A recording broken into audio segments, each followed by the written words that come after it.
CBSE ने जैसे ही practice class 10th और क्लास 12th का अपने ऑफिशियल वेबसाइट cbseacademics.nic.in पर रिलीज किया, तब से यह सवाल पूछा जाएगा कि आखिर सीबीएसई ने ऐसा क्यों किया। क्योंकि सीबीएसई ने सितंबर से अक्टूबर के बीच में सैंपल पेपर रिलीज किया था। अब वो सैंपल पेपर क्या होता है, तो स्टूडेंट, टीचर्स के साथ साथ सीबीएसई से जुड़े जितने भी विशेषज्ञ हैं, कॉपी चेक करने वाले होते हैं, वे समझते हैं कि इसी के आधार पर बोर्ड एग्जामिनेशन के क्वेश्चन पूछे जाएंगे और पूछे भी जाते हैं। लेकिन इसके उलट सीबीएसई ने cbseacademics.nic.in पर क्लास 10th और क्लास 12th के लिए कुछ सब्जेक्ट के प्रैक्टिस सेट जारी कर दिए हैं। अब इन दोनों को यदि आप देखते हैं तो काफी कंफ्यूजन भरा लगेगा, क्योंकि एक का ब्लूप्रिंट दूसरा आता है, दूसरे का ब्लूप्रिंट दूसरा आता है। ब्लूप्रिंट मतलब किस चैप्टर और किस सब्जेक्ट में कितने क्वेश्चन को टारगेट किया गया है। चैप्टर वाइज सीबीएसई तो बता देती है कि इन टॉपिक के हिसाब से क्वेश्चन पूछे जाएंगे, लेकिन चैप्टर वाइज जिस तरह से मार्किंग को जीरो इन आउट किया जाता है, मतलब टारगेट किया जाता है, उसमें काफी डिफरेंसेज आ गए।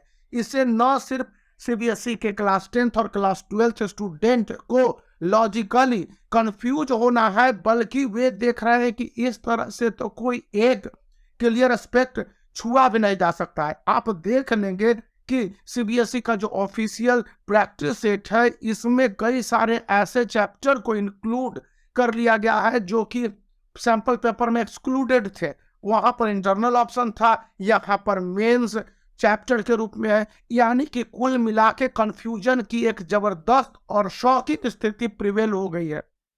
यह बात मैं नहीं कर रहा हूं, क्लास 12th के बहुत सारे टीचरों ने बताई, क्लास 10th के भी, इंग्लिश के, सोशल स्टडीज के, मैथमेटिक्स के, साइंस के। जब आप टीचरों से पूछेंगे कि सैंपल पेपर और प्रैक्टिस सेट के कारण कंफ्यूजन का ये लेवल क्यों क्रिएट हो गया और सीबीएसई ने किया है, तो सीबीएसई ने आखिर ऐसा क्यों किया है, इसका कोई जवाब नहीं है। यानी स्टूडेंट बोर्ड एग्जामिनेशन से ठीक पहले जब इसके लिए स्ट्रगल कर रहे होंगे कि किसी तरह से अपने मार्क्स को इंक्रीज करें, अपने स्टडी को सम अप करें और अपने टारगेट ओरिएंटेड चैप्टर को ज़्यादा पढ़े, क्योंकि बहुत सारे चैप्टर होते हैं और कुछ चैप्टर को स्टूडेंट ज़्यादा फोकस करते हैं, वहीं पर कुछ चैप्टर को स्टूडेंट एक्सक्लूड भी करते हैं हेल्पलेसली, क्योंकि सभी स्टूडेंट तो मेरिटोरियस होते नहीं है। और सीबीएसई के 35 लाख स्टूडेंटों में से 1 लाख ऐसे स्टूडेंट होंगे जिनकी 98 से 99% मार्क्स जाएंगे, बाकी सब ऑन एन एवरेज आ जाएंगे, जो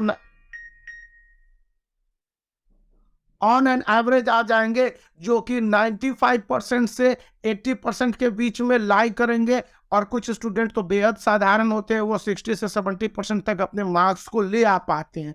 तो इस तरह की कैटेगरी वाइज जो स्टूडेंट है, उनमें से मेजोरिटी ऑफ स्टूडेंट को आपको मैं बता दूं कि 60% से 65% और 70% के बीच में मार्क्स आते हैं। और ऐसे स्टूडेंट की संख्या देश भर में, पिछले डेटा टर्म 1 और टर्म 2 को इंक्लूड कीजिए तो बताता है कि 16 लाख से 70 लाख है अकेले CBSE class 10th and CBSE class 12th में।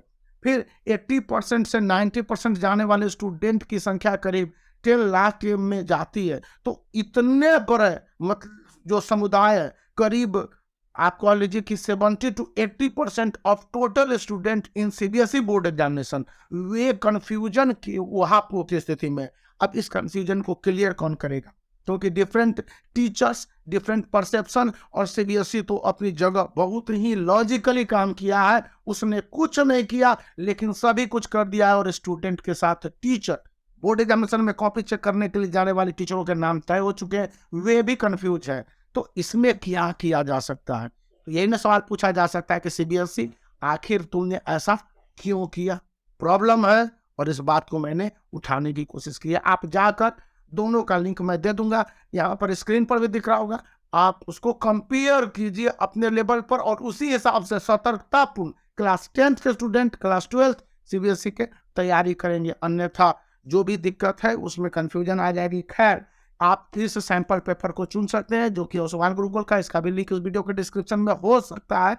और इसके अलावा आप लास्ट 10 ईयर्स को भी अटेम्प्ट